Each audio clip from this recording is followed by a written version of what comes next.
everybody, and welcome to Books Unbound, a podcast where we unbind books to get to their hearts with your hosts, It's Ariel and... Really? Whoa. Did we just get remixed live?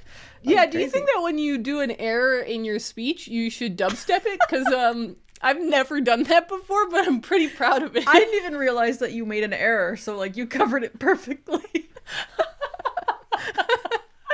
That was wild. Woohoo! I said like UTS for some reason. I don't know. But you know what? We're sticking with it. There's no way I'm redoing that. That was a great EDM beginning. All right. Here we are. Episode, what is it? 257. That's insane. Isn't that cray-cray?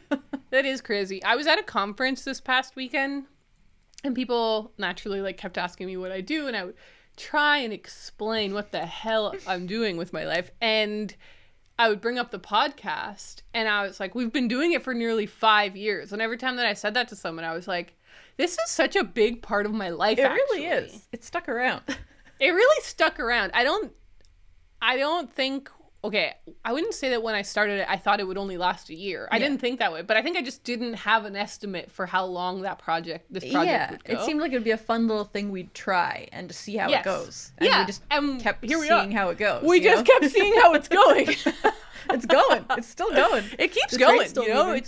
It's going and going. Yeah, and so today we are recording on August 19th. Actually, that's kind of a coincidence because I believe that our 5-year anniversary is October 19th. Yeah, I feel like that's true. Yeah. So we're 2 months away from our 5th year of doing the podcast, from our 5-year anniversary. That's cool. That's wild. That's wild. That's wild. That's just wild. Crazy. That's crazy. Like, how old am I? I'm 20. We're both 29. Yeah. So we started, actually, no. When we started, I was 25 and you were 24. Yeah, because it was October. It would have been right before my birthday. It was right before your birthday. Yeah. So within a few weeks, we were both 25. Crazy. 25. And by the time we... I know, by the time we hit by the time we hit the 5th year anniversary, I will be 30 and you'll be a month away from turning 30. Wow, so what a time. That's beautiful. Our entire second half of our 20s has been on this podcast, and quite frankly, time well spent. Huh? Yeah. Time well spent prioritizing reading, talking to other reading enthusiasts, but also just you and me hanging out. It's been great. I do wonder what our friendship would have been like if we hadn't done this. So true. Right? Oh my God, would we even talk to each other? That's so scary. Because we do talk a lot more now because of the podcast, obviously. Like we've said before, like every week we sit down together for an hour and just chat.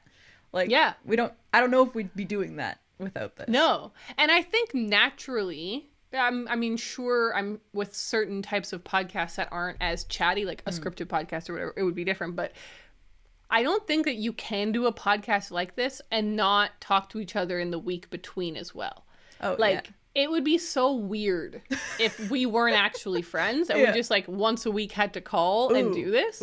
But like this just kind of reinforces our friendship and makes us check in every week, which I'm really grateful for, because there are certain friendships that fade away because there is no because it's long distance, right? Because you don't have regular check-ins. It's tough, and it does take effort. Like it just goes to show that, you know, friendships do take effort to make them happen and usually stay together.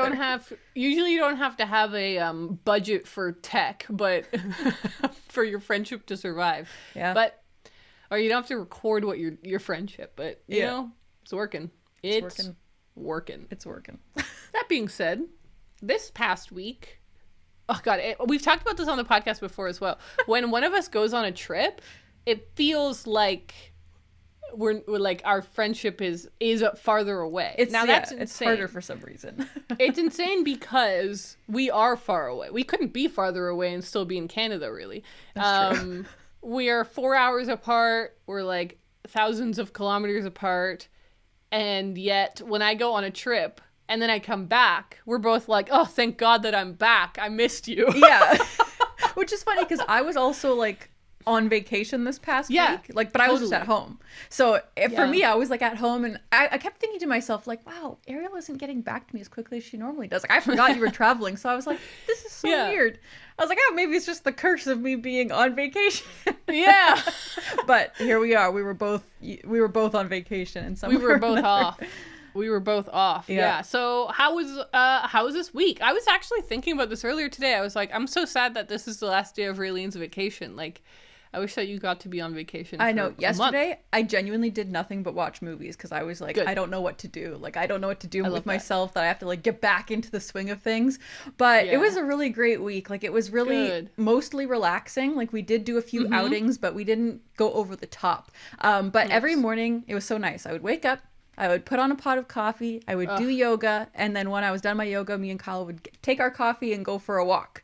So I had like an hour each morning that was like yoga and walking, which was really nice. And I wish that I didn't have to like wake up so early for my actual job, that I could just do that all the time. But I can't. I'd have to wake up at probably 5 a.m. to be able to accomplish that, which I'm not going to do. That's not relaxing. That's not relaxing. No, exactly. But it was nice. Like, I would wake up, you know, not super early. It was like 7 or 7:30 every morning, get up and do my yoga and walking, which was a really nice way to start each day. Like, I was like, even though we're at home, I want this to feel like a vacation. Like, I want it to be like, imagine we were staying in like, you know, an Airbnb by the beach or whatever. What would we be doing each morning? So that's kind of like what my mindset was. And it was really lovely. But a couple of the like outings that we did, one was we went to the drive-in theater. Oh my god. Because the drive-in movie theater that's near Vancouver is going to be closing down at the end of this season. Oh yeah, they've been there for as long as I can remember, and they are shutting down because, you know, it's too expensive. So it makes sense. Like, property taxes are probably crazy,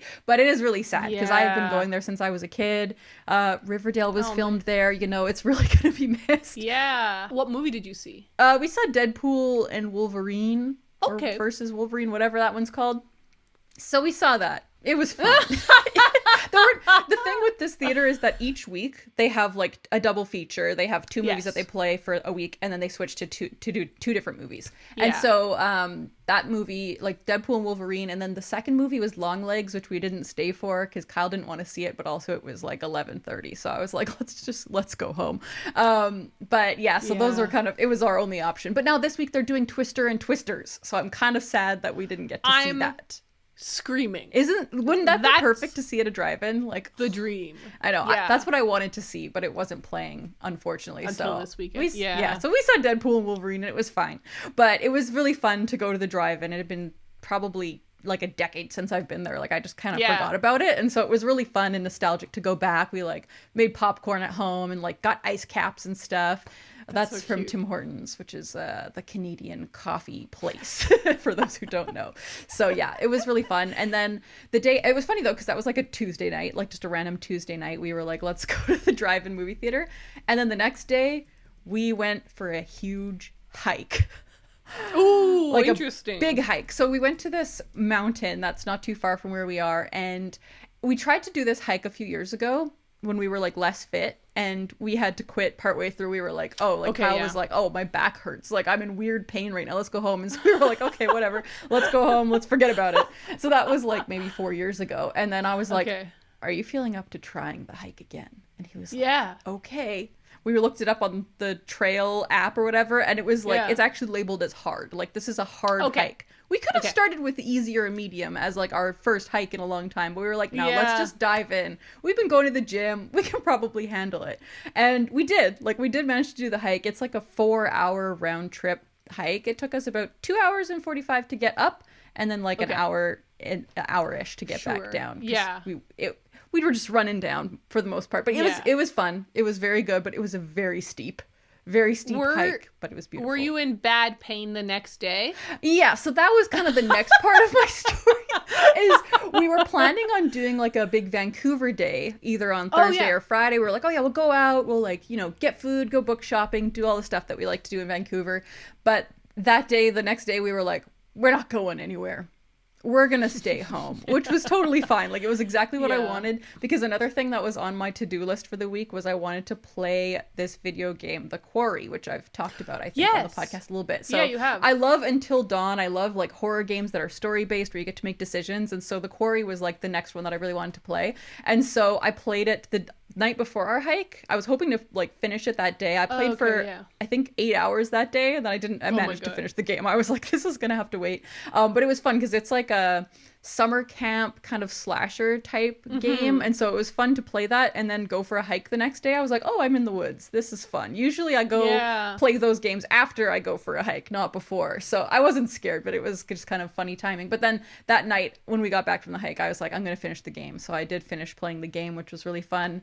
And then we were just super sore for like 2 to 3 days, but because of my daily yoga, my soreness went away pretty quickly.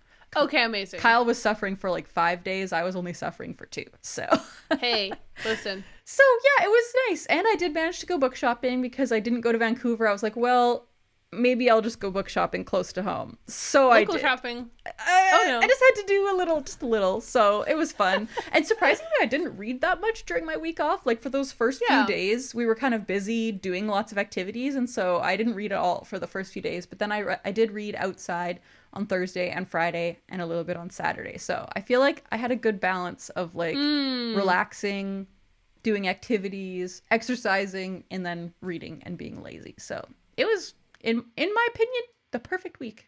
Yeah. Ah, except that I didn't get to talk to you. That was that is a bummer. That is always a bummer. It's so funny when I get back from a trip, like I said, I truly am like, oh, it's so good to be home. It's so good to shower in my own shower and sleep in my own bed and talk to Raylene again. And it's just like, I can talk to her. I mean, the real thing is just that when you're traveling, you're just busy. That's the actual difference. It's just, exactly. And like you are like with people, or like with at least one other person, like you're going to be interacting with them, obviously. Like you're not going to be like, oh, sorry, I need to text my friend. Raylene sent me her Wordle again. Exactly. Like most of the time it's not important. Although, should we shout out how incredibly well you did at Wordle today? I got it in 2 today. August 19th. Crazy. You got it in 2. I was very surprised by that. I took a chance. You did take a chance. I was like, maybe there'll be a second E. Let's just go for it. Let's just try. Yeah. And I did. And I was right. Hell yes. That's epic. I respect the hell out of that. Yeah, well, my week was not as fun as your week, I guess. Damn. Because I was like, it was kind of a work trip. I don't even know how to put it. It wasn't a work trip. It was a work trip for Connor. And you were and I was just kind of there. Yeah. And so first we flew to Toronto. And then we took the train to Kingston, where Connor's family lives. And we got to visit them for a few days. And that was obviously really fun. Very busy, though. Whenever we visit Kingston, it's just so hectic. We're just like driving around a lot and doing a lot of things, which I totally get, because it's like when you don't visit your parents that often if they live like out of province. Yeah. And so when you do visit, there's so many things you want to do and so many people you want to see and stuff. And so we were driving around a lot and it was quite hectic. The most exciting thing, other than, family, but like the most exciting thing to talk about on the podcast about that trip was actually 2 things. One was we got to see puppies. Like Connor's parents have these really beautiful dogs and they're friends with the woman who breeds them.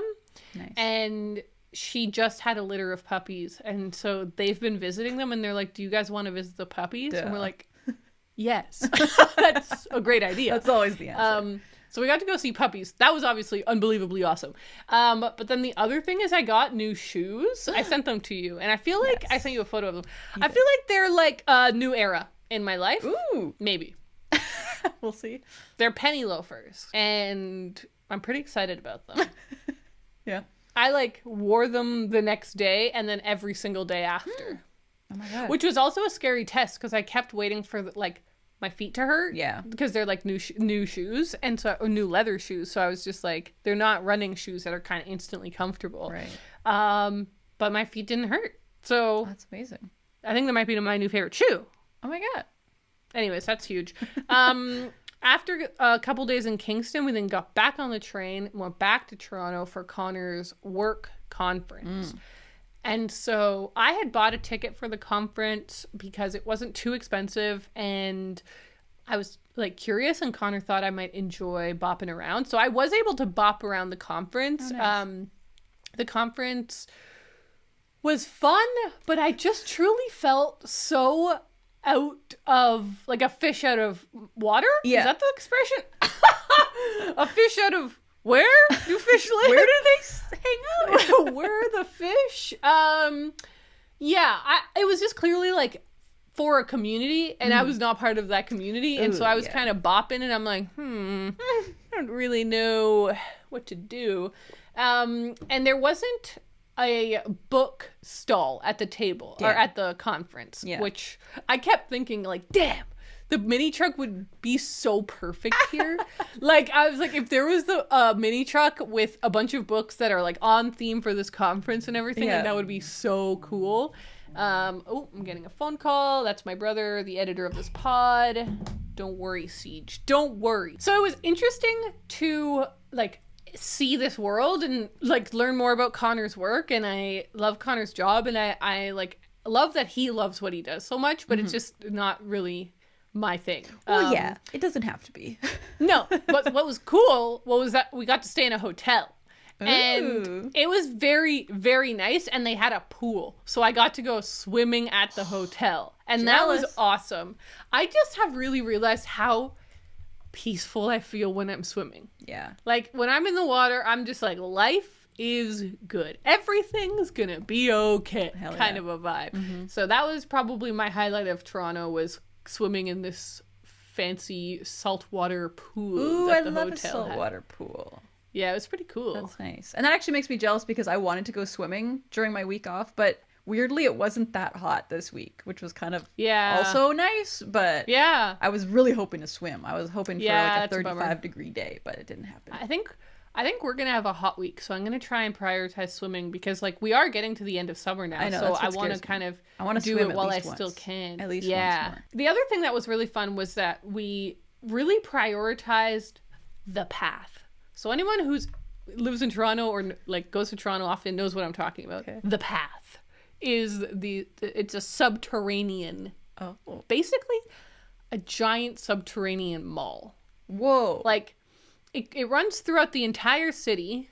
It's like intertwined with the subway, but not actually a part of the subway. But it's sort of like they're clearly built by the same people, or like the city. Yeah. But basically, it's like the basements of all of these huge buildings, and you can just walk from like Union Station all the way up to the the Eaton Center, for example, which is like a 15-minute walk. But you can do it all underground. Whoa. And you just go through so many malls and shops, and there's different food courts, and it's like serious abandoned mall vibes, but like going on in all directions. That's crazy. We coasted through that a lot, and then we eventually got to the Eaton Center, which is so funny to me, which is just a giant fancy mall, and we were walking around, and I did walk into the bookshop there.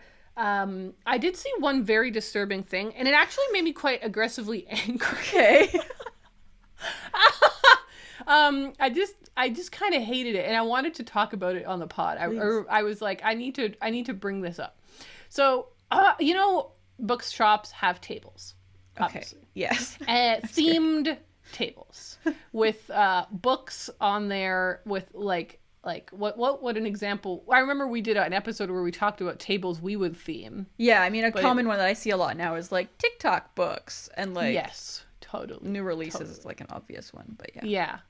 Okay, this one disturbed me deeply.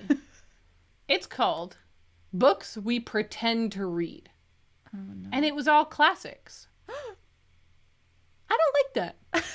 No, that's cursed. I don't like what that's insinuating. I'm trying to understand the corporate perspective there. Yeah. Because clearly this bookshop has just gone so corporate that they're like, I can't imagine that there's a reader that wrote that. Yeah. Like, that feels like it came from corporate America, and they were like, or corporate Canada, and they were like, what's funny? Yeah. No one actually reads classics. And I'm like, okay. That's not true. No. First of all, it's not true. Yeah. We do read classics. Totally. Classics are read. That's why they're purchased. People buy books to read books. But then, secondly, Books We Pretend to Read is sort of like just encouraging capitalism and consumerism. Like, just buy these books. You don't have to actually read them. You can pretend to read them on your shelf. Just put them on your shelf. They're just decoration. And like, I'm never going to judge anyone for buying books that they don't want to read right away or they never want to read. Or like, we buy copies all the time of things that we just think are beautiful. But like, leaning into it and saying like, people aren't actually going to read these. I'm like, what? I actually got so angry. It's so funny. And then Connor was saying that he had bought a book there years ago. He had bought Crime and Punishment, which he then read and is one of his favorite books of all time. So he bought it at that same shop. So he picked up the copy, went to pay for it. And he said that the woman who was like at checkout that day, he gave her the book to check out. And she said, wow, so if you actually read it, you'd get to say you read Crime and Punishment. What? And he's like, that interaction always stuck out with me because he was like, it seemed like she didn't think I was actually going to read it. Yeah. And then years later, we now see this Books We Pretend to Read sign, and he thinks that that woman became like the manager of the store. So maybe it was her. And she doesn't like to read books. She just likes to sell them. That's so and weird. She thinks people don't read classics. Isn't that weird? I've only been to a couple of bookshops where I've had weird interactions like that with the people who work there, where it's like, do you hate your life? Like, why are you selling books if you don't seem like you like it that much? Like, if you don't like books, it feels bad every time that happens, and it's not often, but it's like, it was so strange. Oh, that's weird. Anyways, that grievance aside, I was in Toronto, so I did buy some books during my travels. So how about we start with a book haul? All right, so I actually have 4 books to haul, and I believe you do as well. Yeah, how perfect. How about we go back and forth? Unless, do yours have natural pairings? Not really. Yeah, me neither. We're free, we're wild. We're free. Crazy. Let's do it. Let's go back and forth. How about you start us off? Okay, so I'll start out. I got 2 that I got at my local used bookstore, and then 2 that I got at a new bookstore when I decided to go Vancouver shopping. I was like, I'm gonna be crazy today. So the first one I got at the used bookstore is Ordinary Human Failings by Megan Nolan. Which is kind of a random one, but I discovered this one after or during when I was reading Penance by Eliza Clark, because this one sounds kind of similar. So it's like a similar vibe to that. It's about, I don't know if it's a small town in England or if it's London or whatnot, but there's like this family who is originally from Ireland, and they're kind of like shunned. Like they're not really like, haven't been accepted into the community, and there is some kind of crime, like either a kid goes missing or something. And so they're kind of like, blame is cast on them. And so it sounds kind of like spooky and sad, but you know, that's my kind of book. So I am really excited to have this, and it's pretty short. So for anyone who this sounds interesting to, it's short and seems good. I'm really excited about that one. I'm gonna try and match my books to your books. Ooh, I love that. So the one that is spooky and sad that I got is Old Caves by Tyler Landry. Ooh. So this is a graphic novel that looked really beautiful, and it's very, very sparse with very little writing, which is rare for a graphic novel. Most graphic novels have a lot of dialogue. Or a lot of narration to kind of push or explain things along. But this one is very sparse. It's all black and white. And the back says, the primordial forest is a source of endless fascination, mysterious creatures, and hazy memories. A retiree dedicates his days to combing the dense, snow-covered thicket in pursuit of the unknown, and his nights to reminiscing about his estranged wife. So it's like this very moody book about this old man who like is trying to chart the forest. And so every day he's like, I'm going to go out and I'm going to try and chart another section of the forest, and I'm going to try and map out that cave, and I'm going to try and map out this area. Yeah. And then he has like flashbacks to his wife that left him. And so it's very sad and spooky and very cold and winter. Yeah, that's my sad and spooky book. Very good. What's your next one? Okay.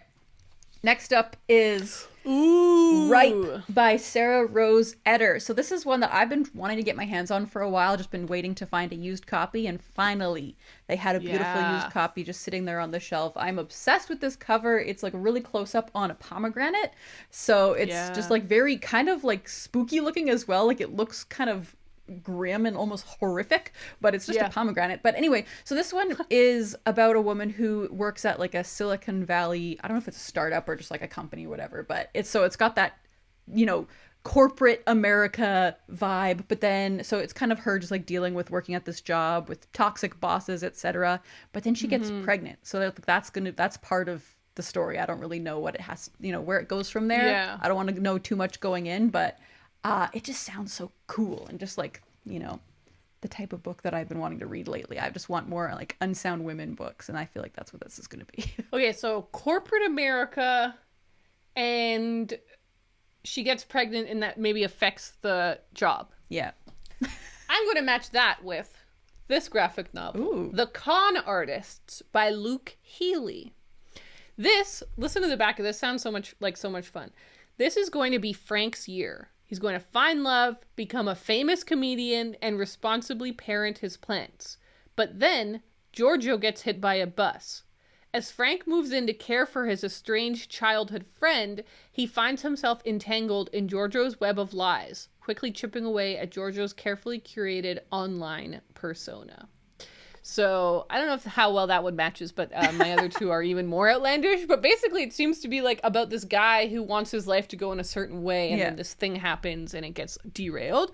The illustration style is really, really pretty. Ooh. It's very clean. Yeah. Very clean crisp. Lines.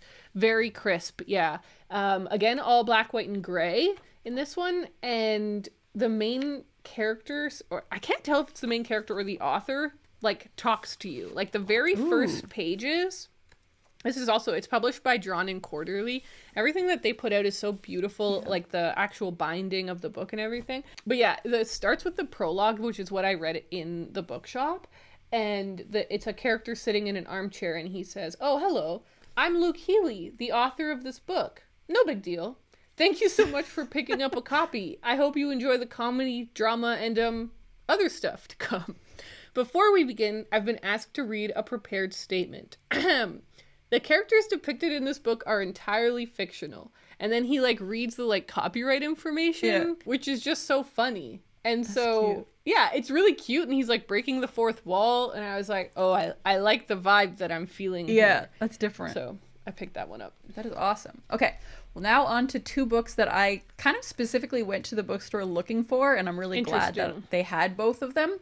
The first one is Men Have Called Her Crazy by Anna Marie Tendler. Hell yeah. I think I told you about this book like a couple of weeks ago when we were playing Stardew, and then last week I mentioned it because somebody in our Discord, I think, had bought it. And so I've just like been thinking about this book nonstop, and so I had to get it. So I'm really glad I walked into the bookstore and they had one copy sitting on the shelf, and I was like, yes! So this one is a memoir that is very buzzy right now, and I think is going to be like a big book of this year. Like it just came out, I think like a week or two ago. And it's a memoir about Anna Marie Tendler, and she basically checks herself into a psychiatric ward, and that this is like her experience with that. And I'm just so here for that. I'm so excited to read this. And like the book starts out, literally the first line is, "First, they take my suitcase away from me. This is so they can search my clothes for drugs and weapons. Who are they? They are hospital staff, a specific check-in team that I never see again during my time here." So like it starts out just like boom, she's being checked there. In, it's happening. Wow. And yeah, I'm like, I don't know much about it. I don't know much about her, so I'm kind of going into it blind, but it just sounds so perfect for me. Like this is my type of book, so. I have a feeling you're gonna love that. Yeah. Okay, well, for that one, I will match. Maybe we could agree it's like a woman who's having a crazy time. She says the word crazy time. Mm-hmm. I got this graphic novel called Beauty by, actually, I think it's just the last names on the front here. Oh, and even it's just the last, these artists just go by their last name. Wow. On the inside it says Story and Colors by Hubert, Art by Kara Skowit.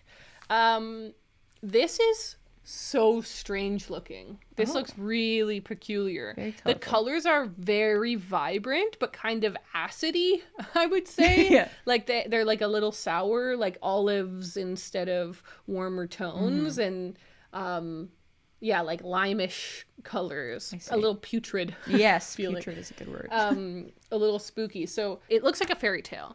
So basically the drawing style is very like looks like it could be a children's Disney movie, like Sleeping Beauty vibes for sure. Obviously it's called Beauty. But it says on the back, when Cotty unintentionally delivers a fairy from a spell that held her prisoner, she does not realize how poisoned the wish is she gets in return. From repulsive and stinking a fish, she becomes perceived as magnetically beautiful, which does not help her in her village. So it's like this fairy tale vibe. And I started flipping through it and reading it, and it felt really fun. And I was like, I haven't read a graphic novel that's like the fantasy or fairy tale or not set in contemporary time in a really long time. And I thought I'd give this one a shot. It looks really cool and weird. Look at this weird little bird railing that's like sitting on the... He like has human legs. What's going on? I don't know what's going on. Very interesting. Well, the last book I got because you told me that you also got it. I just couldn't resist. The God of the Woods by Liz Moore. So I had kind of heard about this one a little bit, but I was kind of like biased against it because I read one of her books like, 8 years ago or something. Yes. The Unseen World. And I just did not like it at all. So I was kind of like, never again, Liz Moore. I'm not interested in your books anymore. And so I kind of just like wrote it off, which was stupid of me and I shouldn't have. But then you were like, oh yeah, have you heard about her new book? It's about a summer camp. A girl goes missing. It's set in 1975. I was like, you're saying a lot of words to me that are very appealing. And so I kept thinking about it. And I was like, you know what? I also, since I had just played The Quarry, which is also a summer camp vibe, I was like, I think I need this book. I think I need this book right now. And so I went out and bought it, and I'm so glad that I did because it's the vibe. Although I must say, I'm not a big fan of this cover. What do you think? Yeah, I actually think it would be so much better without that paint drip. So basically, I think the vibes are off about it. We should explain it. It's a foresty green all throughout, and it's a photograph, like kind of blurry, kind of like muted colors. Like nothing really stands out about it. Of a forest, and so it's like a big tree and surrounding greenery. But then there's the text, "The God of the Woods," very large along the middle there. Yeah. But then the like kind of weird thing is that there's a giant drop of pink paint that's like dripping all the way down the front of the cover. And it's on the spine too. And it's on the spine, It just feels like the two things just don't go together. And obviously sometimes that's the point, to have a tension between two clashing vibes. Maybe it'll be meaningful, once I read it, but I don't know. It's not my favorite. I took photos for the Instagram today, and I was like having a really hard time taking a picture of this book. I was like, I can't make it look nice. Like, I don't know. I can't make it work. But yeah, that's what I got. Does your last book match up with that? Oh yeah. That book is about a child. Mm-hmm. So is this one. That's all I got. My last one is another graphic novel. I got 4 graphic novels. I just went on a little spree. Yeah. This one is called Middle Distance by Milo Choi, a graphic memoir by Milo Choi. And this one is about a person who, like, it starts when they're a kid and they discover that they love running. Ooh. And so it's a little bit like Haruki Murakami's what I talk about when I talk about running, where it's like about running, but it's really about their lives and about how running has helped and hindered in their life, and how it made a big difference in their life, because like if they're processing something difficult, they'd go for a run and it really helped them, but then they got an injury. Ooh. And so they weren't able to run. And then they were like, oh God, I have not set up any system for like confronting my problems. I always just literally run away from them. Yeah. And so that relationship between the character and running, and it goes from childhood to when they're a lot older. I want to say like 30s. So yeah, the illustration style in this one is also black and white. Cool. No grays. And it's very like childlike and overly simple and very friendly. I was definitely intrigued by the style of illustration because it's very cute. Yeah, I did. Yeah, there you go. 4. I'd never heard of any of these graphic novels they're all before. random. I love that. there, yeah, which was really fun to kind of just go in and be like, I'm just going to spend some time flipping through a bunch of random graphic novels and see what I can find. And it is really interesting. Like, I've been reading graphic novels for a very long time, and I've read a lot of graphic novels in my day.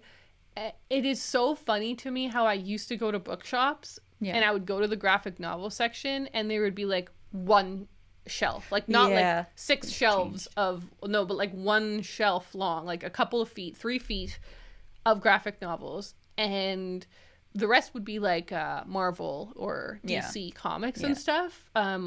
These are like under literary graphic novels, which I think is a bit snooty, but whatever. I get that there's a difference between what they're doing and what like comics are doing, right?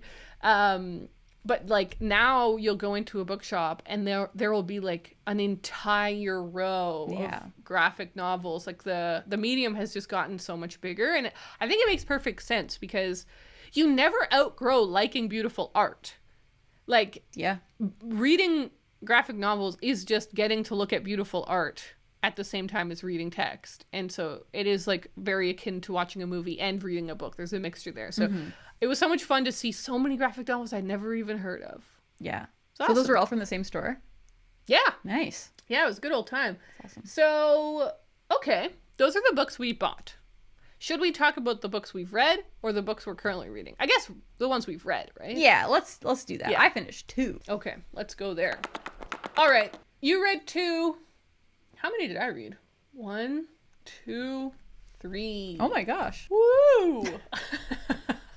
Yeah. Should we go back and forth again?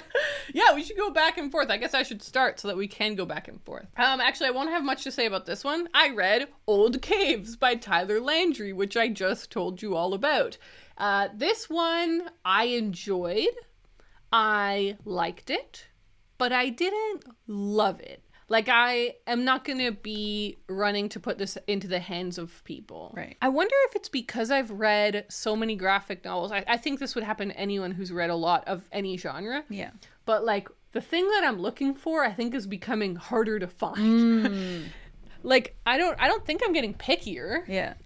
But I do think that I have read so many things now that, like, when I read something like this that is good, but doesn't make a splash for me. Yeah. I'm like, well, yeah, because I've read a few things like this now. It's not like brand new to me. Right. Do you feel like after reading Ballad for Sophie, everything has just been a little bit like less than, like, for graphic novels? Like, is that's kind of like what you're reaching for, is something that's as good as that?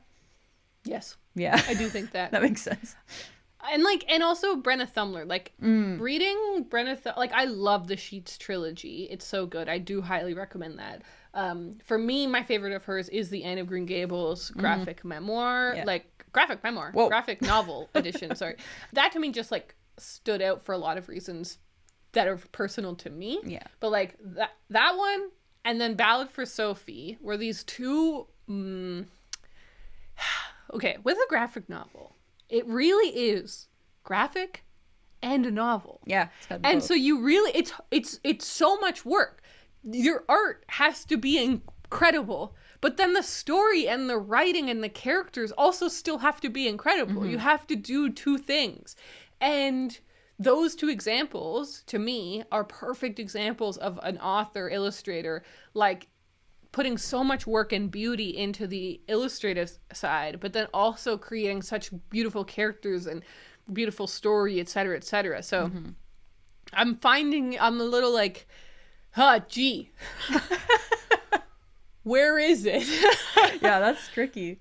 You really lucked out with that one. Okay, what about you? Well, I finished reading Little Girls in Pretty Boxes by Joan Ryan. Joan Ryan is an award-winning journalist and the author of 4 books. She was a pioneer in sports journalism as one of the first female sports columnists in the country. Ryan's wide-ranging newspaper work spanned 25 years, earning 13 Associated Press Sports Editors Awards, the National Headliner Award, the Women's Sports Foundation's Journalism Award, and the Edgar A. Poe Award from the White House Correspondents Association. Little Girls in Pretty Boxes, The Making and Breaking of Elite Gymnasts and Figure Skaters was chosen by Sports Illustrated as one of the top 100 sports books of all time, and by The Guardian in London as one of the top 50 sports books of all time. I kind of talked about this one quite a lot last week, so I don't have too much more to add.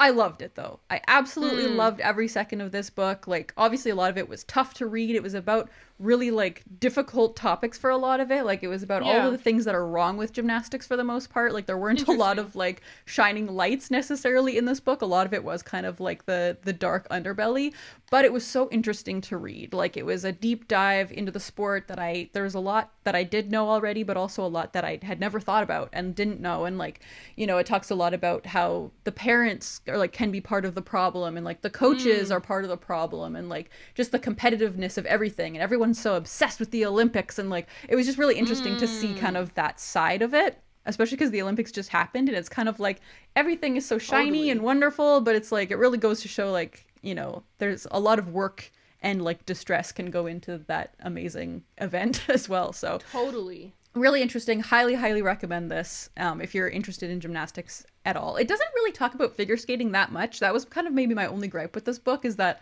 I feel like the figure skating aspect could have just been kept out. I feel like it was almost an afterthought a little bit. Yes. Interesting. So like there was mentions of like Tanya Harding and all that kind of stuff, but it was mostly focused on gymnastics. So for anyone who's curious about it, that's what it is. Yeah, it was very That's good. great that you finished it, and I mean, it does really cement that you really like gymnastics books. I do. I know. I do want to read more. So I've received a few recommendations. So keep them coming, people. Keep them coming. I wonder if there's any novels about gymnastics. Oh, there definitely are. I found a few so far. Like, I've just added them to a little list on my Goodreads. So if I ever happen to find them, but yeah, I don't know if they're any good. List. Yeah, that's funny. Okay, well, the next book that I finished was Middle Distance by Milo Choi. As you may have guessed, I read a couple of the graphic novels that I bought, which is so funny too, because like I bought them, put them in my backpack, read them on the airplane, landed, and I was like, that was fast. I already read these. Wow, that's crazy. You go put it on your shelf and you're like, it's already done. It's already done. I felt very similar about this one than I did to the other one. I enjoyed it. It had merit.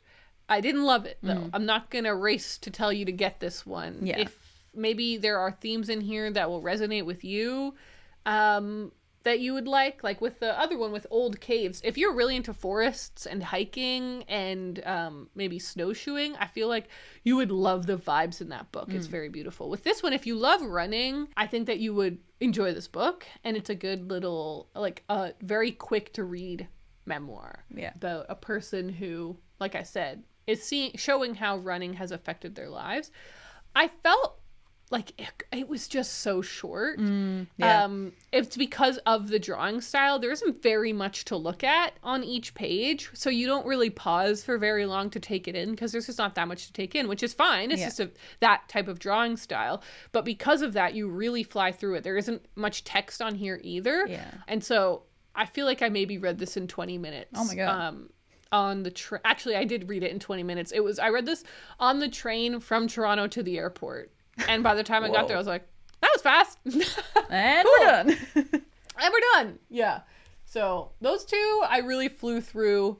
The next one that I'll talk about, I did not fly through. Ooh, yeah. Yeah. All right. What is your next one? All right. Well, the second book I finished was another one that I was had been reading for a while. And that is Valley of the Dolls by Jacqueline Suzanne. Jacqueline Suzanne was born in Wynwood, Pennsylvania in 1918 and died in 1974 at the age of 56. She had careers as both a stage and television actress, but now she is mainly remembered for her novels. Valley of the Dolls was published in 1966 and was #1 on the New York Times bestseller list for 28 consecutive weeks. It was also adapted into a film of the same name in 1967. First of all, felt really good to finish this off. I was having another moment during my week off. I finished the gymnastics book and then I was like, okay, I just bought all these books. I really want to start reading one of them. But I also really want to finish this. I feel like I've been reading it, or quote unquote reading it for, I feel like it's been a month at least. It's kind of just been sitting in there on the docket, and I just kept reading something else because I kept being in the mood for something else. But I was like, you know what? I can get into the mood for this. And so I kind of dove back in, and I blasted through it. I was 40% of the way through when I started reading. I sat down, I read the rest of it in 2 sittings. I literally just sat down and was like, let's go. So it is very readable, and it was very easy to fall back into it. Cool. I ultimately really did enjoy it. I wouldn't say it's a new favorite, but I had a really good time with it. And like, I'm glad because like I did read it in such a weird way that I was kind of worried it was just going to be like a cursed book. And I was going to be like, kind of resentful of it. Cause it's like, you've been sitting on my TBR for a month, blah, blah. But I ended up really enjoying it. And I don't know if I'm going to watch the movie because I've heard bad things. So I think I might just leave it in my mind as this book. But basically, this book is about 3 young women who it actually spans like 20 years, which I didn't realize when I started reading it, but it starts out in the 40s and all the characters are quite young. Like one of the characters is 17, the other one is 20, and then the other one is like 23 or something. And so then it spans their life for the next 20 years as all 3 of them kind of get involved in show business in one way or another. So like one of them is a dancer and she kind of gets in with that. Another one of them is an actress and the other one doesn't really want to be part of it, but then eventually gets roped into it. And so it's about show business and like the dark underbelly of that, but also like the glitz and glamour. Like the first half of the book is about them kind of coming up in the business and like they're all very young, they're all still very beautiful, like and so that's kind of the beginning is like their rise, and then the second half is kind of like when they start to plateau and fall, you know, like they're starting to get a little bit older. So one of them is like, okay, I need to get plastic surgery, and then they're like, oh, I can't, I'm having troubles like with sleep, and so they start taking pills. And so a lot of the book is about drug abuse. Like they all kind of start like getting together and they're like, oh, are you having trouble like, you know, waking up in the morning, here, have this pill, are you having trouble with this, take this pill. God. And so it gets kind of like scary, particularly for one of the 3 women, like not all of them, but one of them gets really deep into it. So it is like that is a large part of the book, and like they call the pills dolls, which is partly why the title is Valley of the Dolls. I see. Okay. Yeah, so it is kind of spooky, but it was really good and really easy to read. Like I said, like it kind of reads like, I don't know, it's kind of like Pulp Fiction a little bit, where you're kind of just like, oh, it's kind of trashy, it's kind of like there's lots of like sex and like, you know, it's one of those books that like it probably was so crazy to read this back when it came out in the 60s. But it was just like, very readable. It almost felt like reading like Taylor Jenkins Reid, but like written in the 60s. Wow. Like it's kind of how I compare it. It also kind of like had some similarities to like it reminded me of The Great Gatsby a little bit, like with all the glamour and partying and stuff. Like, so there it kind of like reminded me of a lot of other things, but yeah, all in all, a good book, and I do recommend it. Although I will say I bought another book of hers at the thrift store a while ago, you might remember, and I've decided I don't think I need to read more of her books. I think I'm just going to leave it at this. That was another thing during my week off. I kind of like got some books off of my TBR. I kind of made some tough decisions, and that was one of them. Some big calls. Yeah. I love that. All right. Well, the other book that I read that I finished this week was Agatha Christie, A Very Elusive Woman by Lucy Worsley. Lucy Worsley is a British historian, curator, and novelist, and for many, the face of popular television history. Appointed chief curator for historic royal palaces in 2003, her literary output is littered with her trademark wit and informality. I copied that from her website.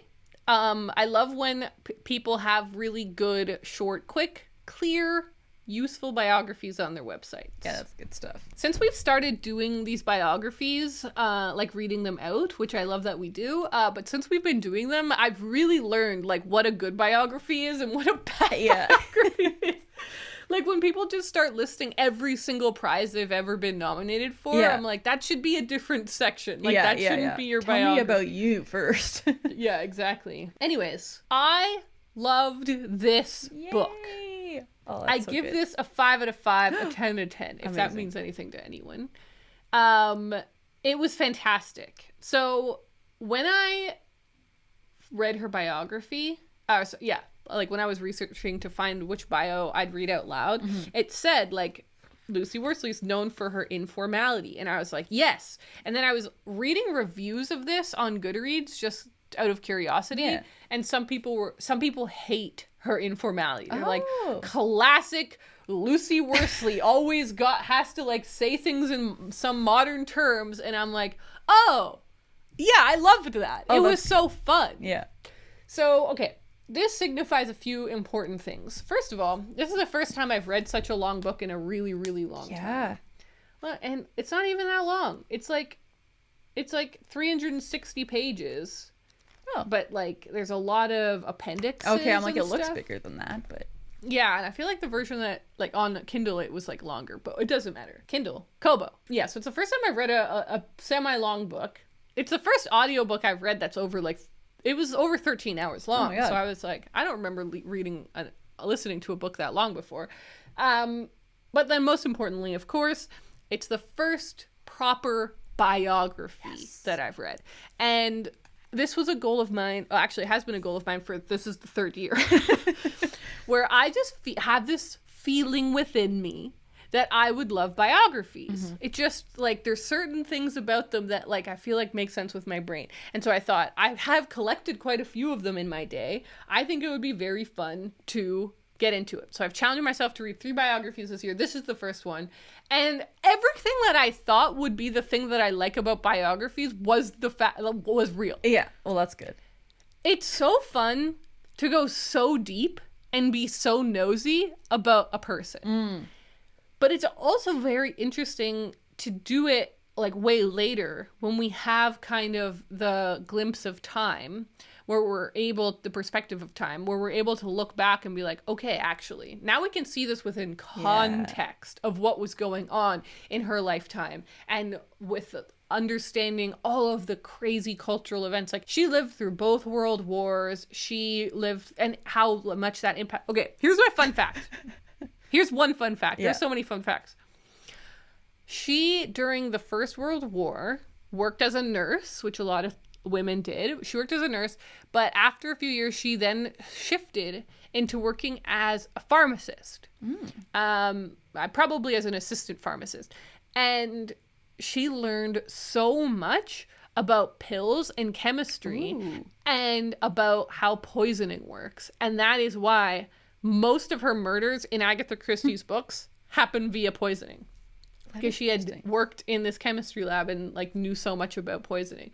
So that kind of little detail is so fun to know. Yeah. And is so, like, oh, wow. Like, Agatha Christie is the best-selling author of all time. She has sold the most books of anyone ever. Mm-hmm. The only thing to beat her out is the Bible. It's the Bible and then Agatha Christie. That's so wild. She has sold so many books. And this this biography really put into context how that happened, kind of why it happened, but also, like, how it was kind of crazy that it happened, and crazy that it was a woman, and an uneducated, quote unquote, uneducated woman, because she grew up really rich, and so she didn't go to school, but then she just started writing and teaching herself and learning through her own life and stuff. The really fun part about Agatha Christie's legend is that she had, like, a massive mystery in her life. Agatha Christie went missing for a week. Oh, yeah. And you've told me about no one knew where she went or what happened to her. Yeah. And even to this day, it isn't fully explained. Yeah. But basically, like, she was feeling suicidal. So she drove home. She dropped off her daughter. She packed a quick bag and drove off into the night. And no one really noticed because apparently whenever she was feeling sad, she would often go on drives. And then the next day, they found her car in a heap. Oh my God. And her bag was still there and everything was there. And they're like, okay, she must have committed suicide. But some other cops were like, I don't think so. Like, I think she might be alive. And so a real mystery case happened with Agatha Christie. They tried to find Agatha Christie and they were like, as you can imagine, it really was bad for PR because people were like, she's just being dramatic and she's just a woman and she's wasting all this tax money trying to find her. The whole time, she's just at a hotel having a good old time. Actually, that's not true at all. She was not having a good old time. She was very depressed. Yeah. And they think that she basically had, like, a mental breakdown and, like, had amnesia. Oh. And so it was kind of, like, spotty on understanding reality and not, like, and so people would, like, she would see herself in the newspaper but not really identify that was her. It was a crazy week in a crazy year where she ended up getting divorced and, like, all these things happened to her. But then you put it in context of, like, how much that week, like, affected and eclipsed a lot of the rest of her life and the decisions that she made. And she had a husband who was an archaeologist. So she would go to Egypt all the time. And you're like, death on the Nile. Like, it's just so fun to see how these massive moments in classic literature come from her direct life. And if she hadn't married that man, or if she hadn't gone on that trip, or if this thing hadn't happened, like, we wouldn't have these famous books. So it was so much fun to read. I think Lucy Worsley did such a great job with this book. I could tell the whole time. It was very clear, and I don't think she was trying to hide it. It was very clear that Lucy Worsley loves Agatha Christie. So it was a biased biography. Right. And I found that in itself to be very fascinating, because obviously the person who tells your story is going to have a lot of impact on the story that's told. Yeah, totally. And so having someone who really likes you, or who really hates you, or has a background in math or a background in English, like, those things are going to really impact what details they highlight, which facts they choose to linger on, etc. Yeah. And so I could really feel Lucy Worsley in the book. And so the whole time you're like, this isn't a perfect look at her life, but it's somewhere with the truth. That's also really interesting.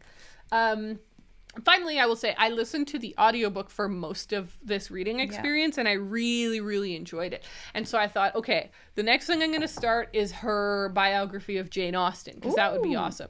And it said, like, on the app, it was like read by Lucy Worsley. I was like, incredible, let's go. I click on it. It was not read by Lucy Worsley. Lucy Worsley, like, introduces the book, but then it's read by someone else. And I was like, okay, I'm devastated, because I had now gotten really, like, used to, and I learned to love her voice. Yeah. But it turns out that, like, in September, they're releasing a new edition of the book with a new audiobook that's read by Lucy Worsley. What? Oh my god. I know, because it's the 250th anniversary of Austen. So I'm going to wait until September to read that one so that I can listen to it. Yeah, you don't have to wait that long. So give yourself a little break from the biography. Yeah. That's awesome. So, okay, here's my question for you now. Does this make you want to read more Agatha Christie books? / do you have them? Oh, okay. Isn't that funny? Yeah. It's sort of like with Stephen King, where I've read his memoir, but I don't really care about reading his books. Yeah. I've read a couple of Agatha Christie's before. I've read And Then There Were None. I think I've read Death on the Nile, and there was, like, a really random one that I read, and they're fun. I like them, but I didn't love them enough to want to, like, read more of them. Yeah, that's kind of where I'm at. I'm like, I've read 2 or 3, and I think that's enough. Yeah. That's good for me. Yeah, I feel you. So I had a great time. I'm really glad that I read it. I'm really looking forward to reading more biographies. So that actually is a good segue into what we're currently reading. Let's go there. All right. How about you start us off? Tell me everything. Well, I am just reading one book at the moment. Okay. I'm trying to, like, keep it tight right now. I've been thinking about starting an audiobook, and I'm like, no, it feels kind of good to just be reading one thing for the first time in a while. Yeah. I'm actually reading The God of the Woods by Liz Moore.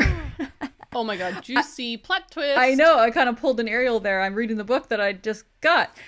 So I just started this 2 days ago, I want to say, and I didn't really read it all yesterday, but I am on page 122. So I am I'm getting into it.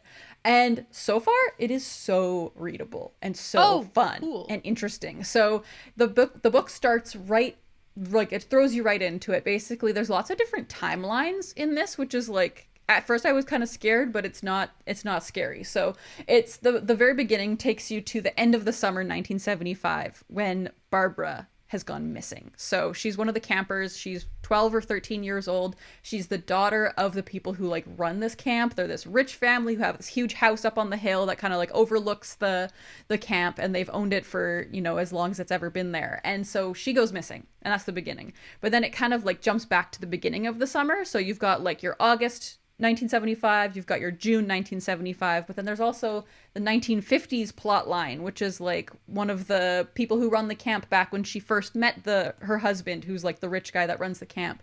And so it takes you back to the 50s, but then there's also a storyline in the 60s, and there's also this one perspective that just gets thrown in right at the end. Like, I finished part 1. This is split up into, like, 8 parts or something, and the last perspective of part 1 was like, oh my gosh, like, ooh, someone spooky. And so it's kind of like, wow, reading this is so fun, especially because, like I mentioned, I just played the Quarry, this, like, horror story video game. Yeah. And this is, like, I feel like I'm reading like an extension of that almost, because that's so cool. A lot of like the games like that I've played, like will have, okay, so this is what's happening with the current characters, like something scary is happening, but then it'll be like, oh, but then here's like where it all started, and like here's like taking you back to a different timeline when like this crazy event happened, which is kind of triggering everything that's happening now. And I feel like that's happening with this book, which is really fun. And the chapters are also very short, so it's very easy to fly through, and there's like maybe 4 characters that it's kind of bouncing between. So there's like one of the girls who is the bunk mate of Barbara who went missing, so you're getting her perspective, and she's like very shy, and so she kind of just is always like listening and watching. But then there's also like someone who's kind of like running the camp, and so it's very interesting. You're getting lots of different perspectives, and yeah, like I've barely spent any time reading this, and I've flown through the first 100 pages, so it is a little bit of a longer book, but I don't think it's going to take me a long time to read. I was also reading some reviews for this just out of curiosity, and a lot of people are like, oh, this book is so slow. And I'm like, well, maybe it gets slow, but I'm not finding it slow yet. Like, it's a literary mystery thriller. So I'm not expecting it to be like, you know, popcorn, like it's just going to fly through. But I am so far flying through it a little bit. So that's epic. I'm having a great time with it so far. Look at us reading the books we buy. I know, isn't that great? It's pretty novel stuff. Okay, well, the thing that I'm currently reading is over here, and I wanted to finish it in time for this episode, but I fell asleep. Last night. I like brought it to bed. I was like, I've got this. And then I fell asleep and I didn't quite finish it in time for today, but I'm very close to finishing Closer Baby Closer by Savannah Brown. Ooh. So this is a poetry collection from Savannah Brown. It's her 3rd poetry collection, and it's fantastic so far. It's really good. Whenever I read Savannah's stuff, I feel like, I mean, it's like proof that brains are different, because her lock-in and understanding of vocabulary is insane to me. Like, she's just doing so much stuff with language that I'm like, how do you have all these words in your head and you know exactly what to do with them, and you know how to like manipulate them in a way that does something I've never seen before.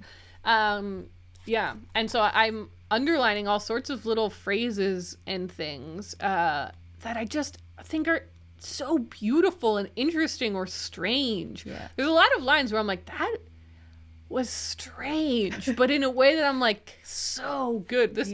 This random highlight that I see, it says, each bad day's a reverse conch shell. They're sucking the sound of the sea out of me. I'm like, reverse conch shell? Sucking the sea out of you? My God!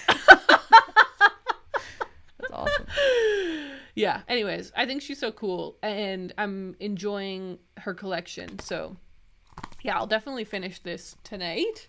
Unless I fall asleep again. Quite frankly, I am very tired. I mean, you're probably going to fall asleep. That's what happens. It's true. It's true. It's so true.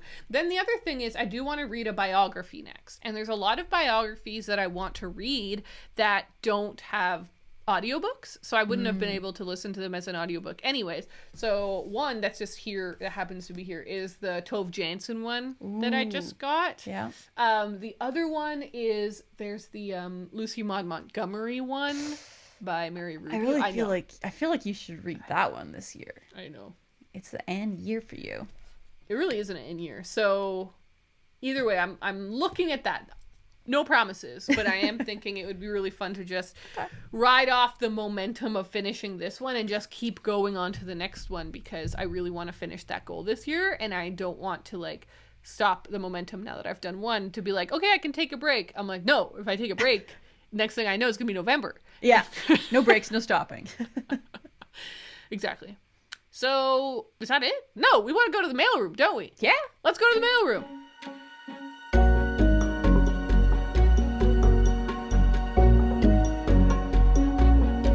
Okay, here we are in the mailroom. Raylene, I have one comment for you. Actually, are they all for you? No. Two. I pulled 3, and 2 of them are for you. Okay. The first one has to do with a book that you finished this week. Oh. Elizabeth says, Amy Boorman, Simone Biles' old coach, who coached her to a significant amount of her Olympic and world medals, is releasing a memoir next year, and it's already available for pre-order. Elizabeth says, I have read so many gymnastics memoirs, so yes, please jump into the rabbit hole of gymnastics-related books with me, Raylene. I love that. Have you pre-ordered that one yet? I haven't pre-ordered it, but I did see that comment this morning, and so I have added it to my to-read list. To your little list. Very good, very good. Yeah. Okay, what did you find? Well, I've got a couple. I think these are all from our Discord for the most part. So this first one is from Steph, who is also recommending me a book. Steph says, one of my favorite books of the year is Kick the Latch by Catherine Scanlon, and it's a book about horse training. I think you would really like it.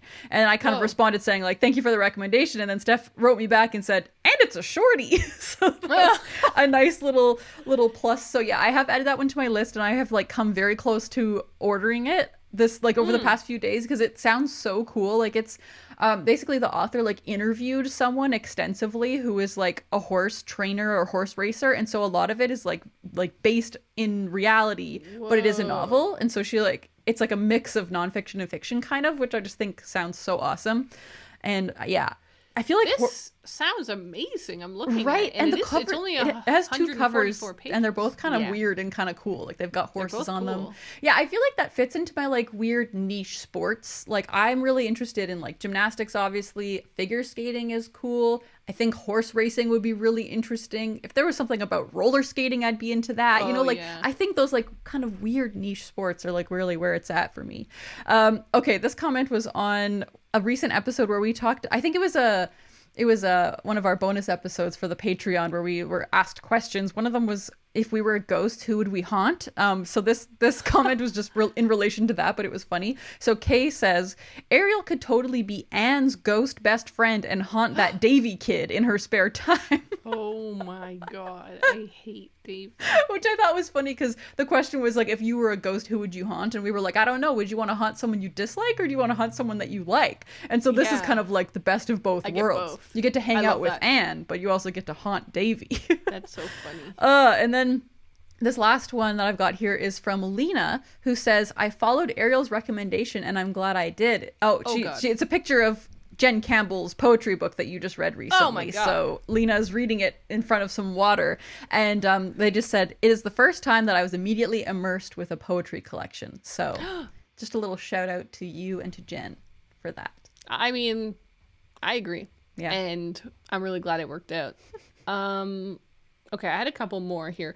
Kat reads a bunch, says, Raylene, as a Southern woman, you need to look for a box of Jiffy Mix for your cornbread. Oh. It's a little blue box and is a sweeter cornbread mix.